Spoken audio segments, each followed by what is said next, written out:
বড় একটা রাজনৈতিক দল কিভাবে বাংলাদেশের মানুষের মনের মধ্য থেকে উঠে গেল, কেমন ভাবে এত বড় একটা ঘৃণার পাত্র হিসাবে পরিণত হলো যে আজকে শুধুমাত্র সামাজিকভাবে বাংলাদেশি ইতিহাসে কোনো রাজনৈতিক দলের এমন পতন হয়নি।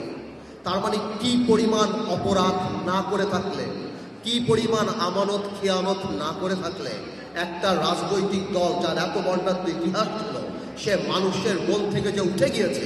এমনকি এরশাদ সাহেবেরও পতনের পর 2 দিনের মাথায় আমাদের মনে আছে, আমরা ছোট ছিলাম, মিজান চৌধুরীকে আমি দেখেছিলাম সেই সময় পার্টি অফিস করে দল করতে।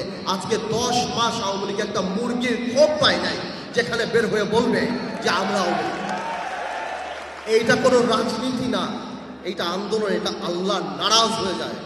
আল্লাহ যখন নারাজ হয়ে যায় তখন নাকি জিব্রাইল আলাইহিস সালামকে বলে দেয়, এবং জিব্রাইল আলাইহিস সালাম সকল কায়নাতে মানুষকে বলে দেয় যে আল্লাহ এর প্রতি ঘৃণা এনে দাও। তাহলে আমি আসলেই চিন্তা করি, এই থেকে আমাদের শিক্ষা নিতে হবে। কি শিক্ষা নিতে হবে?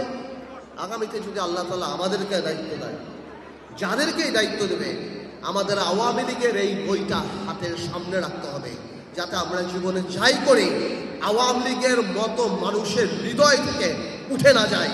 আওয়ামী লীগ একটা example that how a political party can become a criminal enterprise in a country. একটা রাজনৈতিক দল একটা ক্রিমিনাল এন্টারপ্রাইজে কিভাবে, এবং দেখেন আল্লাহর কি মোহর মারা, ক্ষমা চাওয়া তো দূরের কথা। আজকেও আওয়ামী লীগের শীর্ষ পর্যায়ে একজন নেতার কথা শুনলাম, এই জুলাইয়ের অভ্যুত্থানকে তারা নাম দিয়েছে দাঙ্গা। তারা দাঙ্গা বলে আখ্যায়িত করেছে।